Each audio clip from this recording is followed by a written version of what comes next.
महाराष्ट्राचा। नमस्कार, मी सुद्धा संध्या लाईव्ह मध्ये आपल्या सगळ्यांचं स्वागत। शासनाच्या हर घर तिरंगा अभियानाअंतर्गत तीर्थक्षेत्र जेजुरी नगरीत जेजुरी नगर परिषद आणि भाजी मंडई ठेकेदार यांच्या संयुक्त विद्यमाने जेजुरी येथील भाजी मंडईत तिरंगा अभियान साजरा करण्यात आला आहे।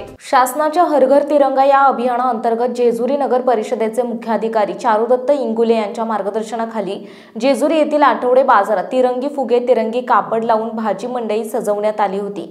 भाजी मंडईतील भाजी विक्रेते, शेतकरी आणि मंडई ठेकेदार यांनी अतिशय उत्साहात या एक वेगळ्या अभिनव उपक्रमाचे आयोजन करण्यात आले होते। या उपक्रमाचे नियोजन जेजुरी नगर परिषदेचे अधिकारी तेजस बोरकर, वंदना चिवे, प्रमोद भापकर, प्रवीण बोई, बाळासाहेब खोमणे, राजेंद्र गाडवे, नागनाथ बिरासदार, भाजी मंडईचे ठेकेदार मंदाकिनी खोमणे, स्वाती माळवदकर, जयश्री रोमन, बाळासाहेब माळवदकर, राहुल खोमणे, जाफर सय्यद, संदीप रोमन, शांताराम खोमणे, उत्तम चांदेकर आदींनी केले। प्रतिनिधी जॉन्टी राऊत, जेजुरी। ताज्या आणि महत्त्वपूर्ण बातम्या पाहण्यासाठी आजच आमच्या संध्या लाईव्ह न्यूज चॅनलला YouTube वर सबस्क्राइब करा आणि बेल आयकॉन प्रेस करा।